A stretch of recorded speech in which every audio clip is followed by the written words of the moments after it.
Bom dia, senhoras e senhores, moderador, panelistas, colegas de seminário, online também. Eu vou trazer um pouco a aplicação dos indicadores, né, do monitoramento, feito a partir de um protocolo desenvolvido, um protocolo desenvolvido para a restauração ecológica do Pantanal. Esse trabalho ele foi uma consultoria, ou eu que passo, né?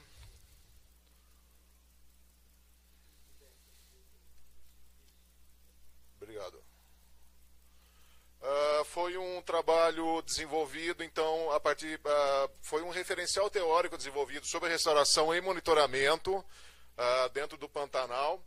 É um trabalho desenvolvido em parceria com a MUPAN, que é Mulheres em Ação no Pantanal, o Atlas International Brasil e o Instituto INAU, da Universidade Federal do Mato Grosso, um trabalho que foi uma consultoria para o projeto GEF Terrestre, que financia vários projetos, né, Pantanal, Caatinga e Pampa, e são subsídios envolvidos, na verdade diretrizes, né, para o Pacto pela Restauração no Pantanal, que agrega diversas iniciativas em prol da restauração no Pantanal.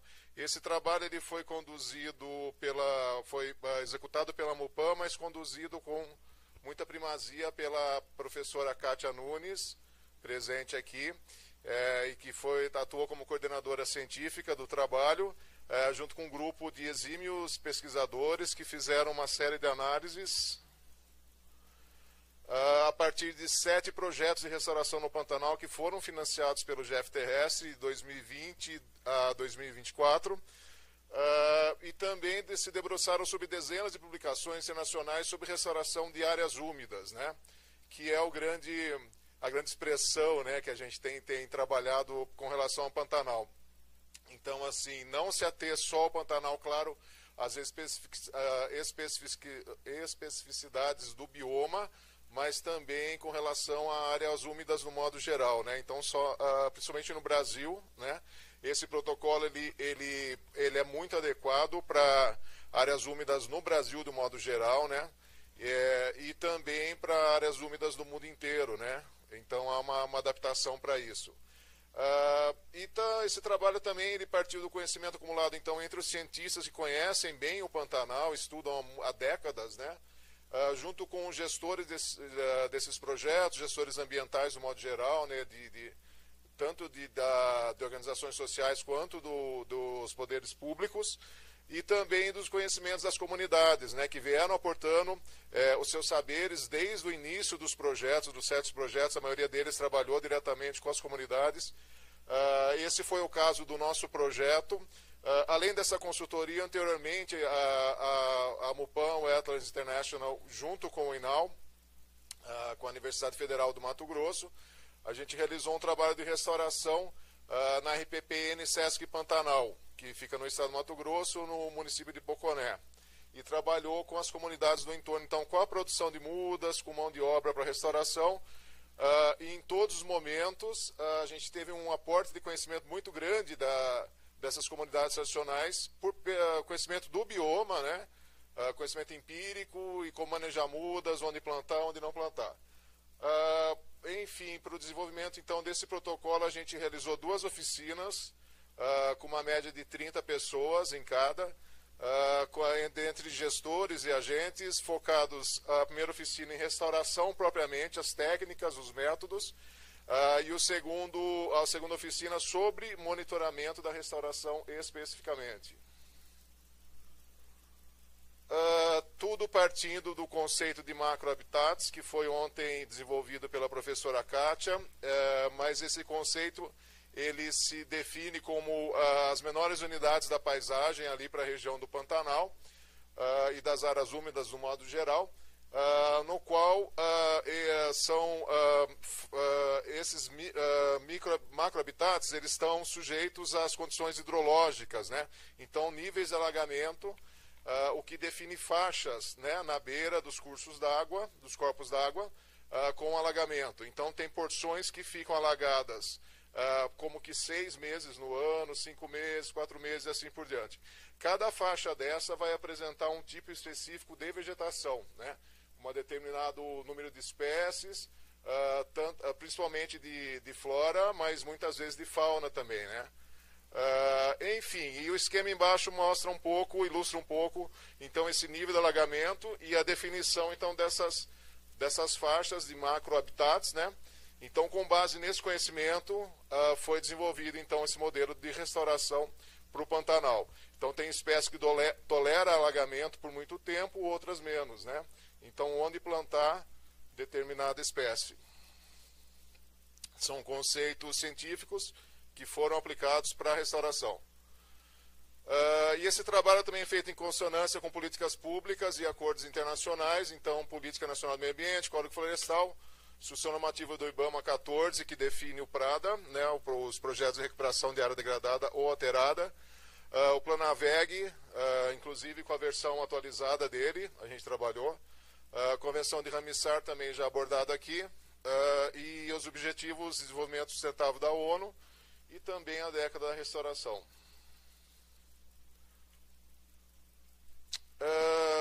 Essa parte vou passar rápido, também já bem desenvolvida aqui ontem nas iniciativas de restauração, mas era a parte, a importância, mais para ressaltar a importância do planejamento para você fazer restauração.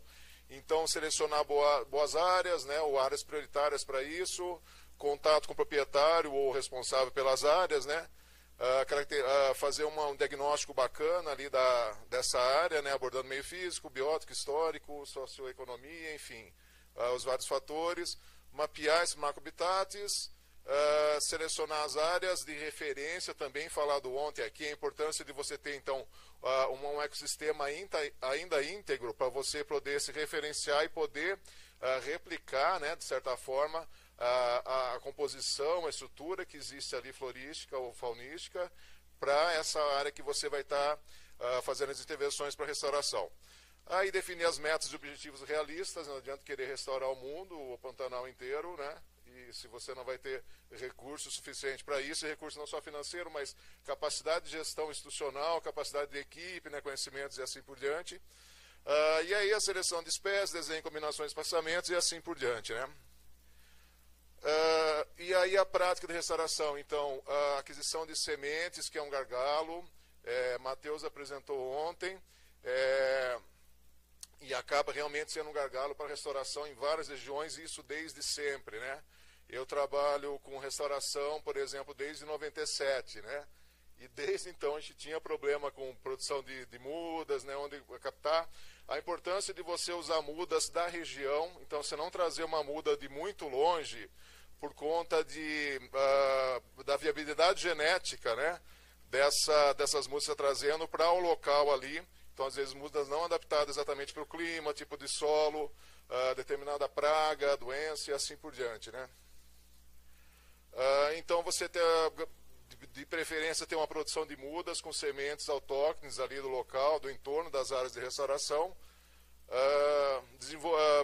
definir os métodos e técnicas mais adequadas para essa restauração, e os cuidados com o plantio, né? Então, você tem um plano de monitoramento também para poder entender o que você está fazendo, o que está sendo feito de forma correta e o que necessita de adaptações depois, né? Então, uma forma de manejo adaptativo para você saber se está indo no caminho certo e o que precisa mudar.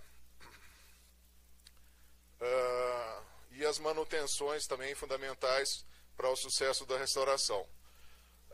Então, os métodos, vou passar rápido também, a gente tem os ativos, né, de plantio de mudas, semeadura, nucleação, enriquecimento, depois os sistemas agroflorestais, os métodos passivos de regeneração natural assistida, que não é só ficar você assistindo, aplaudindo, mas também interferir, né, você fazer controle de gramíneas, de plantas abafadoras, cipós, instalação de cerca, enfim, controle de espécie invasora, melhorar as condições ambientais de solo, microclima, às vezes fazer transplante de solo, né? É uma técnica interessante, você retirar o solo de uma área primária ou mais próximo disso e transportar para a área que você está restaurando, claro que se preocupando em manter condições de sombreamento, etc.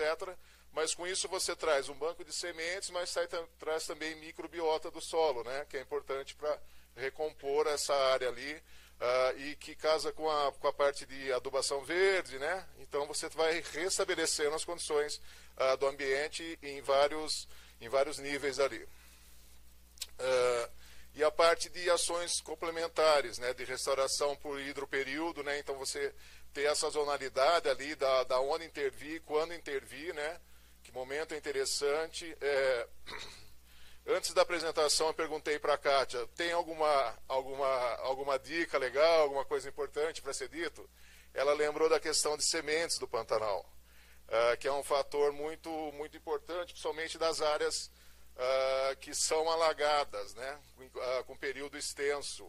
Então essas sementes, muitas vezes, elas chegam no solo já germinando, é o caso de engás, né, ou então chega muito predada. Então ela tem um período curto para poder se gerar a muda, né, e se estabelecer no local. Perdão. Então esse é um fator muito importante ali para a restauração no Pantanal. E a instalação de poleira artificial para trazer a avifauna dispersora, envolver a comunidade, como já dito. E aí a gente cai efetivamente no monitoramento. Então não vou detalhar muito também, que já foi bem falado aqui. São os vários aspectos a serem monitorados, são as variáveis, né, que a gente vai estar medindo, acompanhando. O monitoramento ele pode ser de curto, médio e longo prazo. E é muito importante se definir isso, porque o curto prazo, geralmente, logo após que você tem a implantação da área, então você tem determinadas medidas, variáveis a serem medidas ali para obter informação do sucesso da restauração. Por exemplo, a altura de muda, né, é uma variável que você vai medir logo no começo. Já a parte de cobertura florestal, né, já são medidas de médio e longo prazo, monitoramento de médio e longo prazo. E com o passar do tempo, então, você faz coleta de dados, depois você tem a parte de análise desses dados, pode fazer reuniões para isso, né? E a partir daí você consegue entender a importância de fazer manejos adaptativos, né, de adequar a sua metodologia de restauração. Os indicadores, do modo geral, também já bem trabalhado aqui, mas é previsto na Instrução Normativa do IBAMA 14 de 2024, e eles possibilitam conectar a ciência com políticas públicas, né, servindo como instrumento de governança, o próprio monitoramento, contribuir com metas aí de biodiversidade, metas climáticas, sequestro de carbono, né? Então você consegue com o monitoramento ver se efetivamente você está alcançando o que tinha sido planejado desde o início, né? E também contribuir para facilitar a divulgação de resultados, aprendizados de restauração ecológica, trocas, né? Intercâmbio com outros projetos. Os indicadores, dois grandes grupos, né, quantitativos e qualitativos. O quantitativo mensuráveis, né, é mais fácil de entender, e o qualitativo um pouco mais subjetivo, mas também é importante para você entender, entre outros fatores, assim, a estrutura da dinâmica da área que você está restaurando e das interações ecológicas entre as espécies. As impressões humanas da área também, né, muitas vezes é descritivo, né, objetivo qualitativo. Então, se você consegue perceber que a floresta está se formando ali ao longo do tempo, né, então você consegue ter uma descrição dessa área, né, a evolução, até quando está com cara já de floresta propriamente, né, uma área mais fechada, etc. e tal. E um pouco detalhado ali os indicadores qualitativos, então, elencados ali. Então, que abordam a estrutura da comunidade vegetal. Então, a gente tem taxa de sobrevivência, é um indicador de curto prazo, né? Então, você plantou e passa a monitorar ali quem conseguiu se estabilizar, as mudas conseguiram se estabilizar ali, né? E a partir dali você consegue prever se tem uma necessidade de reposição de mudas e onde, né? Em quais locais. A altura das plantas também, para ver o crescimento, obviamente varia de espécie para espécie, tem espécies de crescimento mais rápido, outras mais lento. E a parte de ecologia propriamente, então densidade, dominância de espécies, frequência, o recrutamento de plantas nativas também, então assim, o que está aparecendo de novidade ali, né, e de que forma dá para entender também que chegou ali, se foi trazida a semente pelo vento, pela fauna, né, e esse mamífero e assim por diante. A capacidade de regeneração da área também, dentro dessa estrutura de comunidade vegetal. Na parte de índice de qualidade florística também, já numa parte bem voltada para a ecologia propriamente, né? A diversidade e qualidade da flora, e com esses índices também dá para avaliar o progresso da restauração ecológica e orienta intervenções de manejo, né? Mais uma vez, 5 minutinhos. Estou acabando já na reta final, obrigado. Espécies indicadoras. Elas podem, de um modo geral, indicar como é que está a qualidade desse ecossistema e também há uma relação, então, entre espécies nativas e espécies invasoras, indesejáveis ou indesejáveis, né? Então, você pode definir ali quais espécies são interessantes de você monitorar especificamente, né? Então, sei lá, uma espécie que possa realmente ser característica como uma indicadora da área está se tornando madura, né, dessa área que se restaurou, ou então espécies invasoras que ocorrem para a região ou para o ecossistema ali e que têm aparecido ou sumido ali da área, né? Isso é um fator interessante também. Se você monitorar essas espécies ali, indicadoras como espécie invasora, né, você pode ter uma resposta interessante do quão está sendo efetivo esse trabalho de restauração da área. E o último item ali indicado, a avaliação do estado do ambiente, então, mais uma vez, na parte ecológica, né, da riqueza e diversidade de espécies, para as espécies indicadoras. Um pouco de continuação, então, de indicadores quantitativos, composição funcional da vegetação. Então, dá para avaliar os serviços ecossistêmicos, que é um dos grandes assuntos debatidos aqui, né, nesse seminário. A parte de regeneração natural e dinâmica das espécies, com relação à diversidade, e dentro dos processos ecológicos também dinâmica e saúde de ecossistemas, a biomassa acima do solo, pragas e doenças, a parte de análise de carbono no solo também, a parte de microbiota e as suas atividades no solo, o uso da fauna, que é um dos itens, um capítulo à parte muito importante, que também vai mostrar o amadurecimento dessa área que você está restaurando, né? Então, se a fauna está presente ali e que tipo de uso ela está fazendo. Se ela está usando a área só para forrageio, só para passagem, ou ela está se estabelecendo lá, nidificando, né? O tipo de uso que ela tem feito, está usando para abrigo, para dormir. Então, esse uso da fauna na área e o tipo de fauna também é um excelente indicador da qualidade do ambiente que você está trabalhando ali e restaurando. Perdão. E a parte também dos distúrbios antrópicos é interessante ser medido e para poder entender também dentro desses processos ecológicos. E os indicadores qualitativos, então, a gente elencou alguns dos principais, que contribuem para orientar, então, a gestão ambiental e adaptações e mitigação também, para poder, de certa forma, ter um manejo, né, do ambiente, do modo geral, então, que envolve desde das escalas de ecossistemas, as comunidades, respinga também na gestão dos imóveis rurais e em escala municipal. Dentre esses indicadores, a gente pode ter, então, a descrição da fitofisionomia e da paisagem, ali para a região que você está trabalhando e promovendo alterações, né, nessas áreas, ou recuperando, né, o que foi um dia a paisagem natural ali, ou parte dela, né? E também os benefícios das áreas restauradas, os benefícios diretos e indiretos, as impressões que as pessoas podem ter do modo geral, e principalmente do ponto de vista do pesquisador, mas também dos beneficiários dessas áreas que estão sendo restauradas, tanto os benefícios diretos quanto indiretos, né?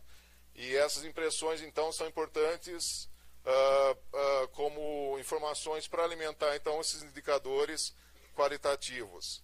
A impressão sobre a duração das estações do ano, foi falado isso também aqui, né, ontem, que às vezes parece que os verões ou os invernos têm sido muito curtos, a ação chuvosa muito curta, né, E então, assim, contribui também dentro dos indicadores qualitativos essas impressões. E por fim, então, a mudança de hábito que tem se tido, observado, né, e também declarado pelas pessoas que vivem próximas a essas áreas que foram muito alteradas um dia, né, e que de repente com o restabelecimento dessas áreas de florestas passam a ter ou de volta alguns benefícios, né, ou retomar os hábitos que tinham de quando pegar água, onde pegar água, enfim, depoimentos dessas pessoas que convivem no entorno das comunidades podem contribuir, então, muito grandemente para os indicadores qualitativos. Tá bom, obrigado. Tem uma tabelinha com resumo desses indicadores, mas era já o final. E obrigado pelo convite mais uma vez. E